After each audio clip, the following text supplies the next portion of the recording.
제가 25년 전에 그 청년들과 함께 블라디보스토크 위에 있는 우스리스크라는 곳에 박 선교사님 선교지를 단기 선교 다녀온 적이 있습니다. 근데 이때 선교사님이 그 심근경색을 앓으셨는데, 선교지에서 그런 급성 심근경색이 오게 되면은 방법이 없어서 죽게 됩니다. 그런데 그분은 미국 시민권자셨어요. 그래서 늦가기로 신학을 하셔서 좋은 직장 내려놓으시고 제 선교사님이 되신 그러한 분이셨습니다. 좋은 병원이 주변에 없으니까 영사관에, 미국 영사관에 전화를 했습니다. 네, 지금 급하게 이런 상황이다. 나중에 이제 이분이 다 이제 낫게 되었는데 그 과정이 너무 아름다웠습니다. 영사관에서 전화를 받자마자 그 주변에 있는 모든 도움을 받을 수 있는 이제 연락처로 연락을 하게 되었고, 그 중에 한 곳, 일본에 있는 오키나와에서 연락을 받게 됩니다. 거기 미군 기지가 있죠. 그래서 헬기가 떠서 아마도 13시간 정도 비행을 해서 그 박 선교사님을 싣고 일본 최고급 병원에서 수술을 받은 이후에 다시 이제 러시아로 귀환시켜 주었다는 것입니다. 저는 그때 미국이라고 하는 나라를 좀 다시 생각하게 되었습니다. 좋게 볼 수도 있고 또 자국의 이익을 위해서 또 이기적인 모습도 있잖아요. 근데 제가 그때 들은 미국에 대한 생각은 참 좋은 나라구나. 자국민의 안전을 위해서라면 어떠한 희생과 어떠한 비용에도 불구하고 그들을 살려내려고 하는 민족이구나, 나라구나. 그래서 사람들이 미국 시민권자가 되려고 그렇게 애를 쓰는구나 하는 것을 생각하게 되었습니다.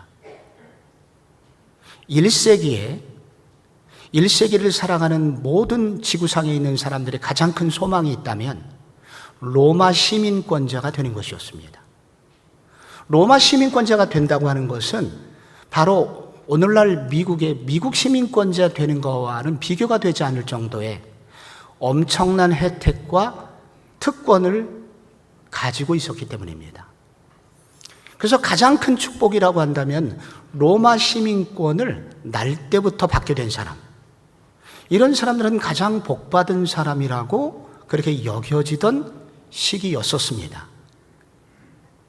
그런데 오늘 바울은 에베소에 있는 에베소 교회 교인들에게 편지를 하면서 인사말을 마치자마자, 본론을 시작하자마자 그가 외치는 찬송이 하나 있습니다.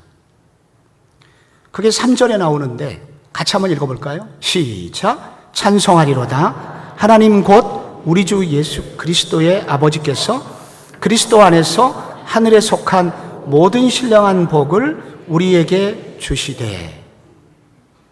하늘에 속한 찬송이 터집니다. 갑자기 바울의 입에서. 그러면서 우리는 그리스도 안에서 하늘에 속한 모든 신령한 복을 받은 사람이다 라고 그렇게 말합니다. 여기 하늘이라고 하는 것은 대기권의 하늘이 아니라 예수 그리스도께서 십자가에서 돌아가시고 부활하셨고 승천하셔서 올라가시 어디입니까? 바로 하나님 보좌 우편이죠. 지금도 예수님께서는 그 하나님 보좌 우편에 앉아 계십니다. 그런데 바로 그곳, 하나님 아버지께서 계신 영적인 세계, 하늘 높은 곳에 계신 바로 그 하늘에 속한 신령한 복을 받았다, 우리가 받았다라고 말합니다. 우선 하늘에 속한 복이기 때문에 이 말은 지상에서 누릴 수 있는 모든 복을 초월하는 복입니다. 이 세상에서 아무리 많은 복을 누렸어도 결코 따라올 수 없는 복, 그것이 하늘에 있는 복입니다. 이 땅에 있는 복은, 지상에 있는 복은 제한을 받습니다. 기간의 제한이 있고 그리고 죽으면 사라지는 복입니다. 그러나 하늘에 있는 복이라고 하는 것은 시간의 제약이 없는 영원한 복을 의미합니다. 바로 이러한 복을 에베소 교회 교인들이 받았노라고 바울은 찬송을 하면서 그 이야기를 먼저 꺼내고 있습니다.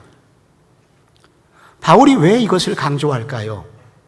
지금 이 편지를 받고 있던 도시 에베소에 있었던 에베소 교회 교인들이 바로 이러한 복이 무엇인지 몰라서 초라함 속에 낙심한 채로 살고 있었기 때문입니다. 에베소 도시는 1세기 아시아 최대 도시였습니다. 무역의 도시였습니다. 그리고 아데미라고 하는 여신을 섬기고 있는데 아데미 여신 축제일에는 구름대처럼 많은 젊은이들이 모입니다. 돈이 많은 도시였습니다. 그러나 에베소의 교회가 생기기는 했어도 교회 에베소는 여전히 세상에 비하면 외적으로는 초라하였습니다.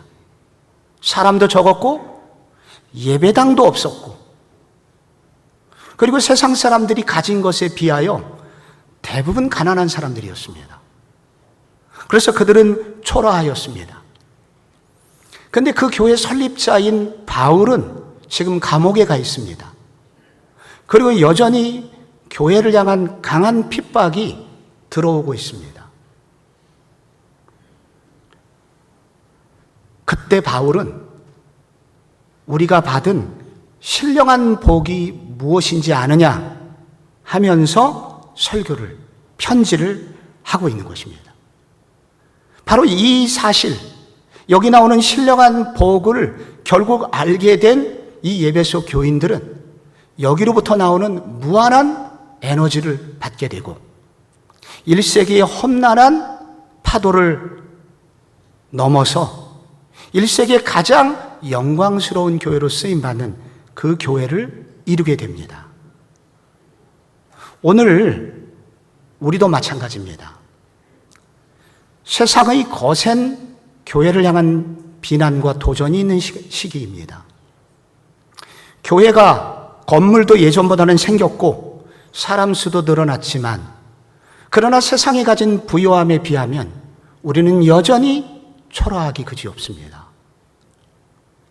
우리가 63빌딩이나 저기 롯데타워 같은 어마어마한 건물에 비하면 우리의 건물도 크다 하나 보잘것없으며 세상 사람들이 가진 그 부요함의 양에 비하여 우리가 가지고 있는 것은 너무나 작습니다. 이러한 세상 속에서 오늘 바울이 에베소 교회에 알려주려고 하는 하늘의 신령한 복을 제대로 깨달을 수 있다면 우리도 마찬가지로 1세기 에베소 교인들처럼 이러한 세상 속에서도 다시 힘을 얻고 하나님 나라의 복된 일꾼으로 당당하게 살 수 있는 힘을 얻게 된다는 것입니다. 바울이 이 에베소 교회 교인들에게 알려주려고 하는 신령한 복이란 그럼 그 실체는 무엇일까요? 먼저 그것은 우리가 받은 구원은 오래전부터 준비된 사랑에 기인한다 하는 사실입니다. 여러분 우리가 4절 말씀 같이 한번 읽어보겠습니다. 곧 시작. 곧 창세전에 그리스도 안에서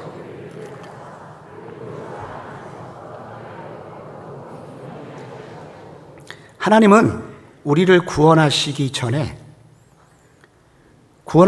오래전에 우리를 선택하였는데 그 표현이 창세전에 선택을 했다고 합니다.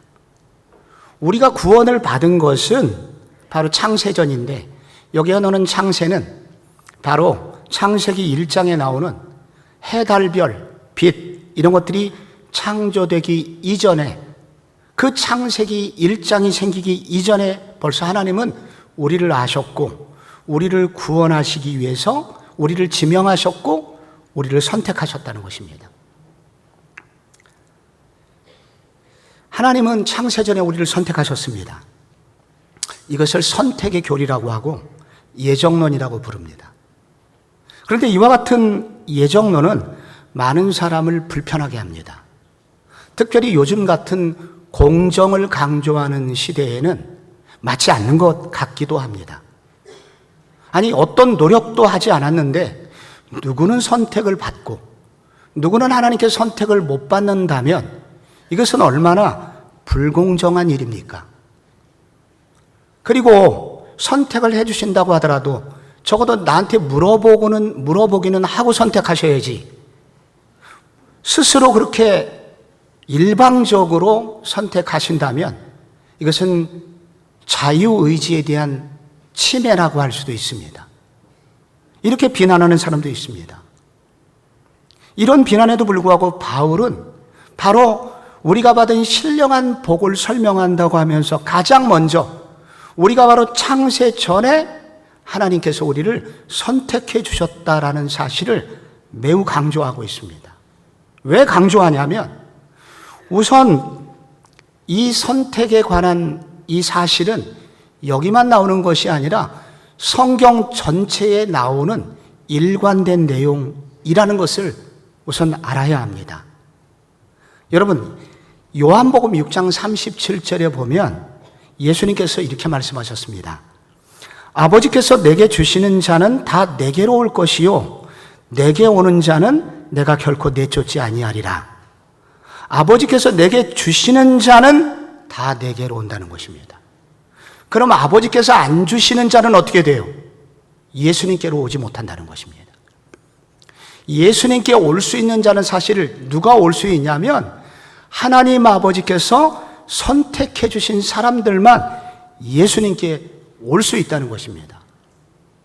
데살로니가전서 2장 13절 말씀도 그렇습니다. 주께서 사랑하시는 형제들아, 데살로니가 교인들을 향하여 말할 때도 뒷부분에 성령의 거룩하게 하심과 진리를 믿음으로 구원받게 하심이니 바로 그 앞에 하나님이 처음부터 너희를 택하사, 하나님이 택하셨다는 것입니다. 그래서 많은 믿음의 사람들이 이 하나님의 선택 교리를 찬사해 왔는데 스펄전이라고 하는 유명한 목사님은 선택은 우리 영혼에 불을 붙여 하나님에 대한 뜨거운 기쁨으로 타오르게 한다 라고 그렇게 말을 했고, 오늘 이 예배를 드리다 보니까 3부에 와야 될 청년 송선택 형제가 예배 자리에 앉아 있네요. 아버지께서 안수 집사님인데 이 선택의 교리가 너무 아마 좋으셨는지 아들 이름을 선택이라고 지었습니다. 많은 분들이 바로 이와 같은 선택에 관한 이 교리를 찬사를 하고 있습니다. 성경 전체 이것을 강조를 하고 있습니다.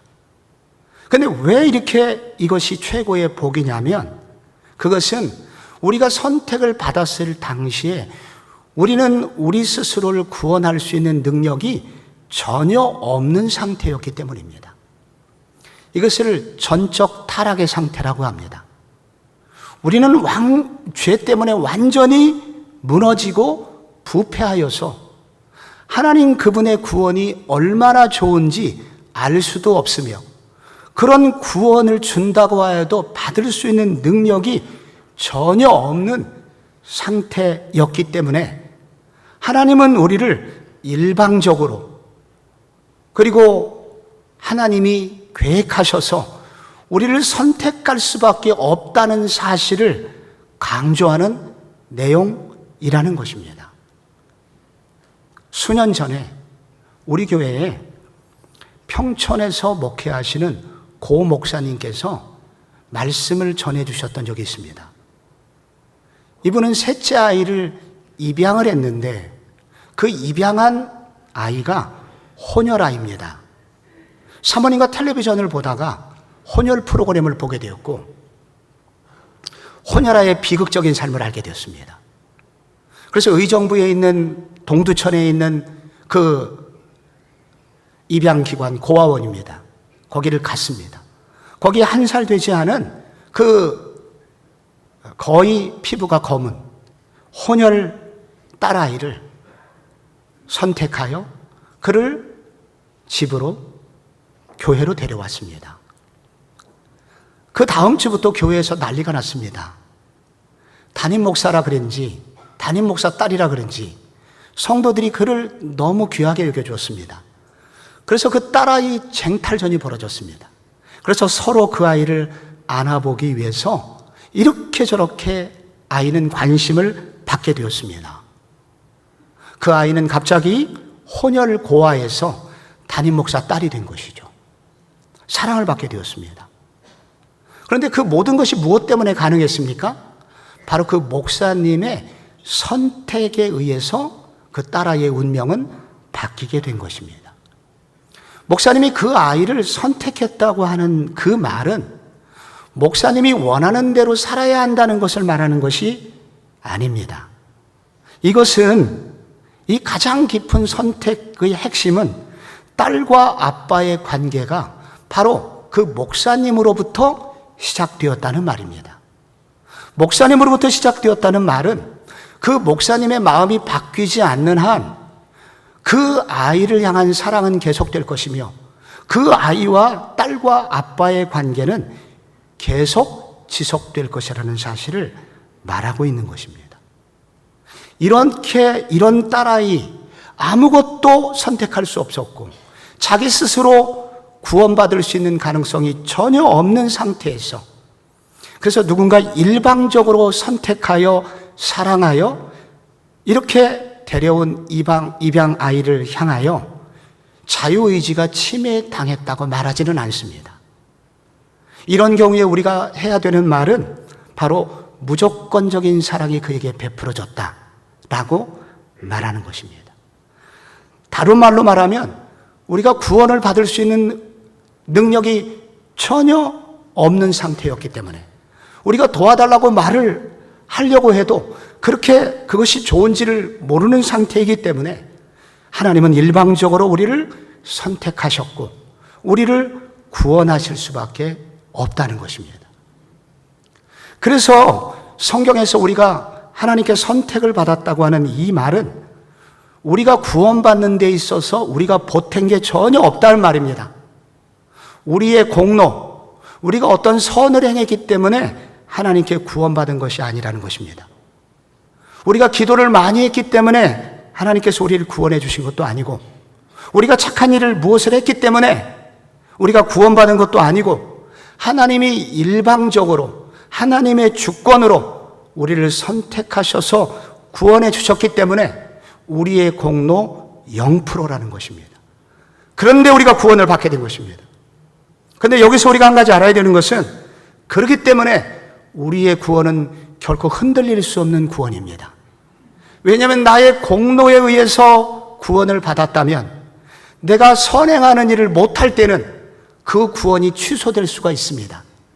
그러나 우리의 연약함과 부족함과 우리의 공로 없음에도 불구하고 하나님이 일방적으로 우리를 오래전부터 아시고 선택해 주셨던 것은 바로 우리의 연약함과 부족함이 있다고 하더라도 그 구원은 흔들릴 수 없는 구원이기에, 우리를 향하신 그 선택이 하나님 아버지의 신실하심으로부터 시작됐기 때문에 우리를 향한 주님의 구원은 완전하며 영원할 것을 약속하고 있는 것입니다.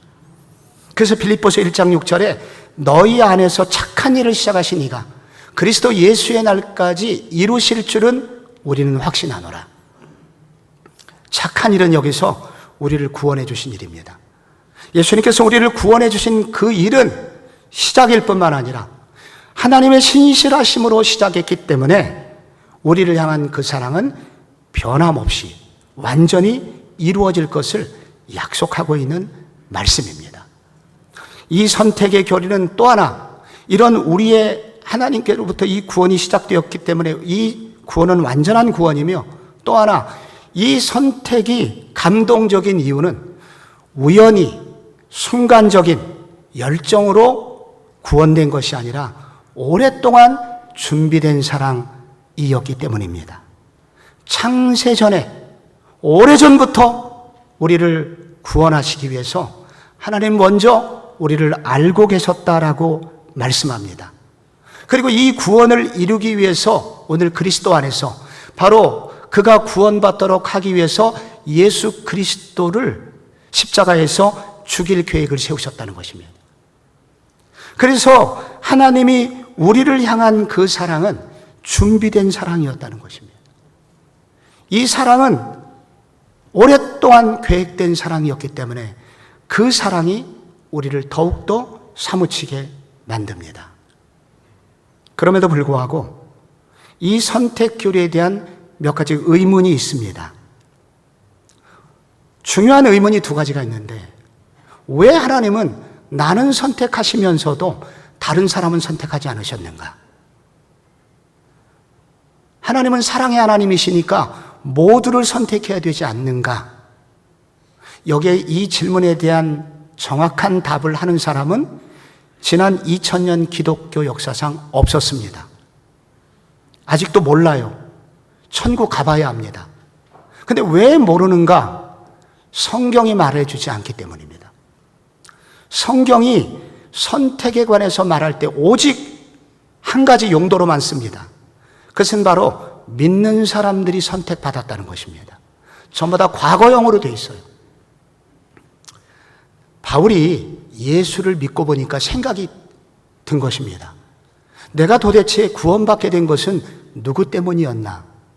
아나니아가 안수기도를 해줘서 눈에서 비늘이 떨어져서 구원받은 것인가?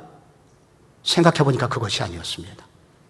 거슬러 올라가서 보니까 전능하신 하나님, 전지하신 하나님이시라면 나를 창세 전부터 알고 계시고 나를 지으시려고 하지 않았던가?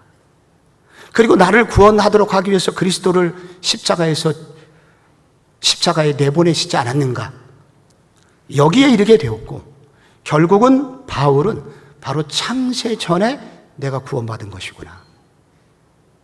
그래서 이 선택의 교리는 믿지 않는 사람들에게는 상관없는 교리입니다. 오직 믿는 자를 위한 교리입니다. 내가 예수 믿어 보니까 나의 구원이 우연히 진행된 것이 아니었구나.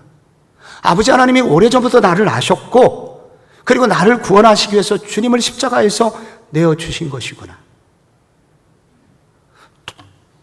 또 하나의 질문이 있습니다. 이 선택 교리 때문에 전도하기 어렵다. 내가 열심히 전도해도 하나님이 선택해 주시지 않으시면 구원받지 못할 거 아닌가? 그런 분들이 질문이 있습니다. 그런데 성경은 오히려 반대를 말합니다. 우리가 복음을 전할 수 있는 이유는 분명히 누군가 하나님이 선택하신 사람이 있기 때문에, 그리고 전도라는 방법을 통해서만 그리스도 안에 들어오게 할 수 있기 때문에 전도는 오히려 반드시 진행되어야 되는 일이다. 바울이 고린도 도시를 갔을 때 가슴이 떨렸습니다. 사도행전 18장 9절에 이렇게 나와요. 밤에 주께서 환상 가운데 바울에게 말씀하시되 두려워하지 말며 침묵하지 말고 말하라. 내가 너와 함께 있음에 어떤 사람도 너를 대적하여 해롭게 할 자가 없을 것이니 이는 이 성중에 내 백성이 많음이라. 그래서 바울은 용기를 내서 복음을 전할 수 있었고, 그러고 보니까 고린도 교회에 바로 성도들이 모이게 된 것입니다. 선택의 교리가 우리는 우리의 머리로 다 이해가 되지 않습니다. 그러나 중요한 것은 하나님이 우리를 구원하시기 위해서 오래전부터 준비하고 계셨다는 것입니다. 우연히 우리가 구원받은 것이 아니라 오래전부터 준비된 사랑으로, 그리고 계획된 철저한 사랑으로 우리는 구원받은 존재라는 것입니다. 이철환 씨가 쓴 연탄길, 제가 3권을 읽으면서 저를 가장 많이 울게 했던 이야기이기 때문에 들어도 눈물이 나는 이야기입니다. 벽돌로 지어진 3층짜리 집이 있었습니다. 거기 2층에 화실을 운영하고 있는 화가가 있었습니다. 그런데 3층으로 이사를 온 아주머니가 좀 행동이 이상합니다. 아기를 업고 다니는데 계단을 내려올 때 한눈을 감고 또 사람을 만나고 인사할 때도 한눈을 감고 인사를 하는 것입니다. 비가 오는 어느 날 2층 화실에 이 여자가 잠깐 들어왔을 때 보니까 아이의 눈이 어떤 사고인지 실명인지 눈이 시커멓게 되어 있었습니다. 그리고 어느 날 그 여자분께서, 어머니께서 아기 사진을 가져다 주면서 우리 아이를 장애가 없는 아주 이쁜 두 눈을 가진 아이로 좀 그려줄 수 있겠냐고. 그래서 그려줬는데 그걸 아주 좋아라고 집에 가서 붙여놓고 있습니다. 어느 날 화가가 그 집을 방문했을 때 어머니가 이런 얘기를 합니다. 저는 언젠가 이 아이에게 내 눈을 떼어주려고 합니다. 그러면 어느 날 이 사진의 아이처럼 아주 이쁜 아이가 되겠지요. 그래서 저는 밥을 먹을 때에도 한쪽 눈을 감고 길을 갈 때도 한쪽 눈을 감고 걷는 연습을 하고 있습니다. 진정한 사랑은 준비된 사랑입니다. 하나님이 우리를 구원해 주셨는데 우연히 그냥 조금 제가 하는 태도를 보니까 이뻐서 그렇게 충동적으로 구원받은 존재가 아니라 창세전에, 오래전에 우리를 아셨고 그리고 우리를 구원하시기 위해서 예수 그리스도를 죽이실 정도로 우리를 그렇게 준비하여 사랑받은 존재, 우리가 그런 존재라는 사실을 알 때 우리는 다르게 살 수 있습니다. 우리가 받은 신령한 복 또 하나가 나옵니다. 그것은 모든 것을 주시기 위해서 우리를 선택하셨을 뿐만 아니라 가족이 되게 하셨다는 것입니다. 4절 말씀에 보면 그 앞에 거룩하고 흠이 없게 하시려고. 하나님은 우리를 선택하신 다음에 여기 선택의 목적이 나오는데 그것은 첫째는 거룩이요, 둘째는 흠이 없음입니다. 여기 거룩이라고 하는 것은 내적인 성결함, 속에 있는 성결함을 말합니다. 조금도 모자람이 없는 상태를 말합니다. 흠이 없음이라고 하는 것은 밖에 행동에 관련된 것입니다. 책망할 것이 전혀 없는 상태, 오점이 전혀 없는 상태를 말합니다. 그런데 왜 그렇게 만드셨냐면 그 앞에 거룩하고 흠이 없게 하시려고. 그 앞에는 하나님 앞에, 우리가 하나님 앞에 거룩하고 흠이 없는 상태로 서도록 하기 위해서, 그래서 선택하셨다는 것입니다. 왜 그렇습니까? 하나님이 하나님을 닮은 사람이 되도록 하시기 위해서 그렇게 만드셨다는 것입니다. 하나님을 만나면 우리는 죽습니다. 우리는 죄인이기 때문에 하나님을 만날 수 없습니다. 그리고 천국에 들어갈 수 없습니다. 그렇기 때문에 하나님께서는 거룩하고 흠이 없게 하셔서 우리 모두를 하나님을 닮은 사람으로 만드셨다는 것입니다. 그래서 우리가 요한일서 1장 3절의 말씀 우리 한번 같이 읽어볼게요. 시작. 우리가 보고 들은 말을 너희에게도 전함은 너희로 우리와 사귐이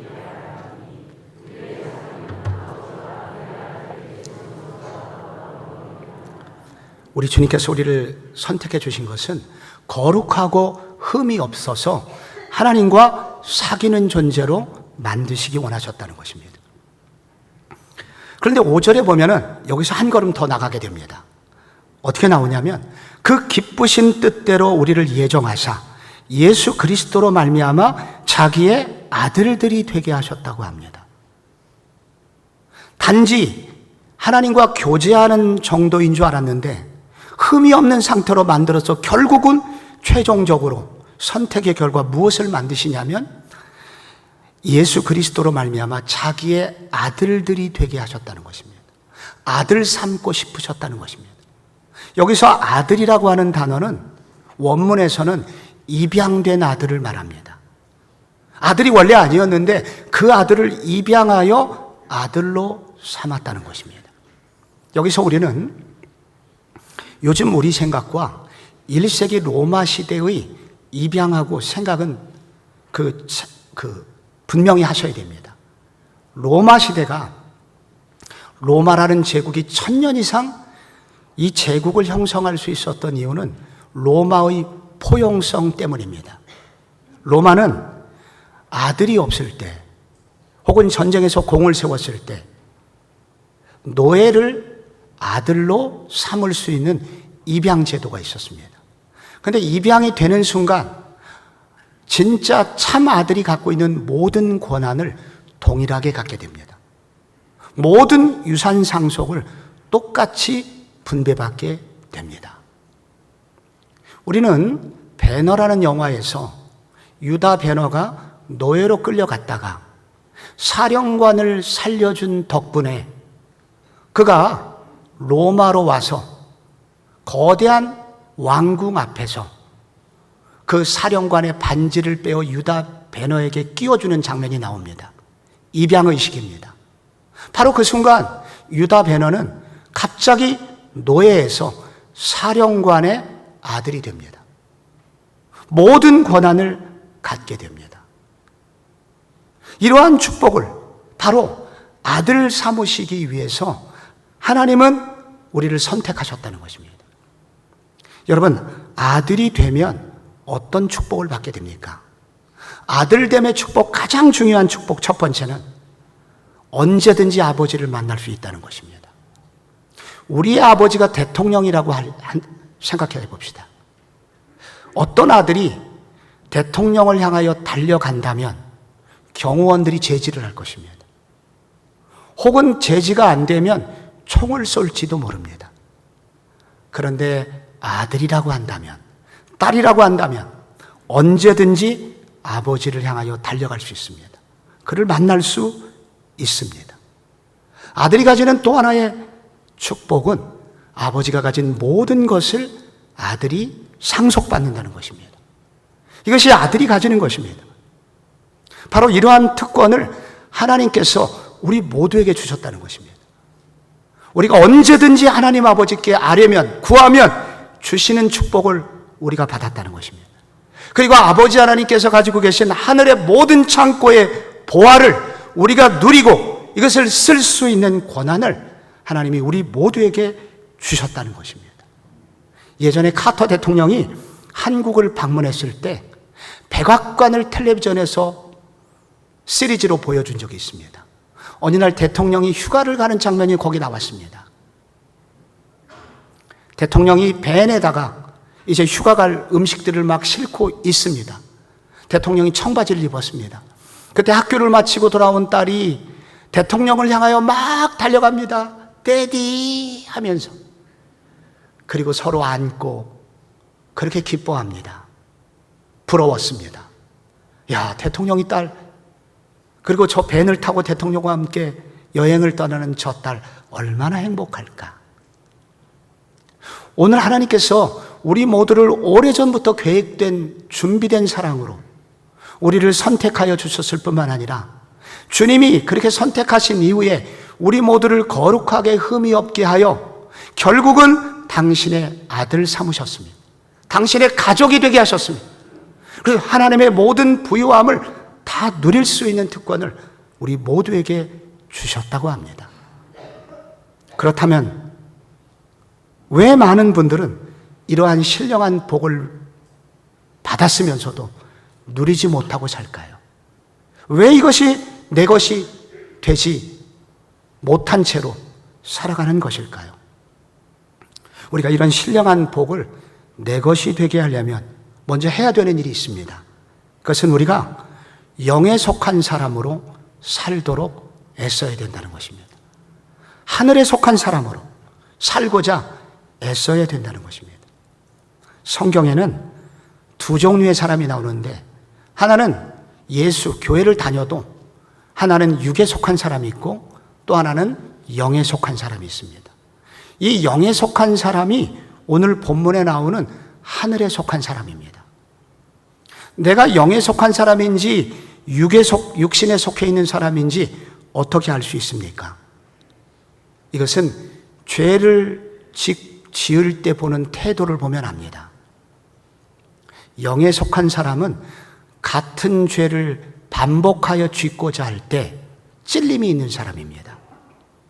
갈라디아서 5장에 보면 우리 예수 믿는 사람에게는 성령의 소욕이 있고 육신의 소욕이 있다고 합니다.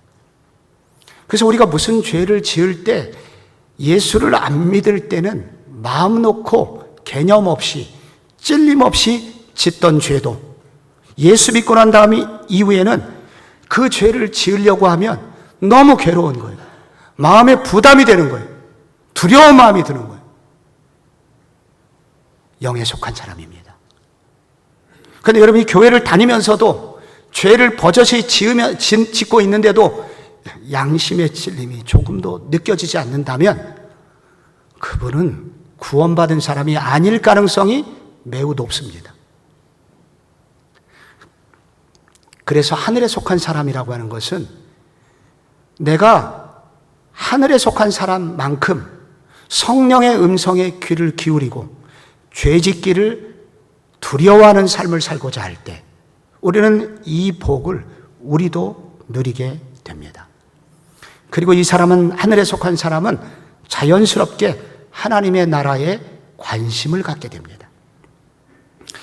육에 속한 사람은 처음부터 끝까지 생각이 A부터 Z까지 먹는 생각, 돈 벌 생각, 세상에서 즐길 것만 생각합니다.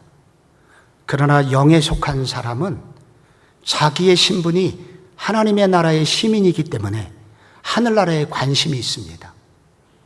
올림픽이 열리면은 우리는 한국을 응원합니다. 한국 사람이기 때문에. 영에 속한 사람의 특징은 이 땅에 살지만 자주 하늘나라에 관심을 갖게 됩니다. 내가 하나님 나라를 위해서 무엇을 준비하고 있나? 하나님 나라를 위해서 무엇을 심고 있나? 이것을 생각합니다. 그래서 우리가 이 신령한 복을 받아 누리기 위해서는 하늘에 속한 사람처럼 살아야 합니다. 영에 속한 사람으로 살고자 해야 합니다. 또 하나, 둘째로 구원은 하나님으로부터 시작되었음을 생각해야 됩니다. 저는 중3 때 성식이라는 친구에 의해서 홍은동에 있는 짜장면집 2층 작은 교회로 전도받았습니다. 친구가 하도 조르니까 거절할 수 없어서 착한 저는 따라갔습니다. 그리고 제가 어디 가든지 적응력이 빠르기 때문에 교회 생활을 잘 적응했습니다. 그리고 수련회가 너무 즐거웠습니다. 거기에서 설교 대회가 있었는데 저는 거기서 1등을 했습니다. 그래서 교회 생활이 더욱 즐거웠습니다.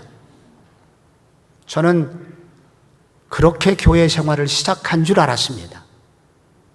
그런데 어느 날 성경을 읽다가 성령님께서 알려주셨습니다. 그게 아니었습니다.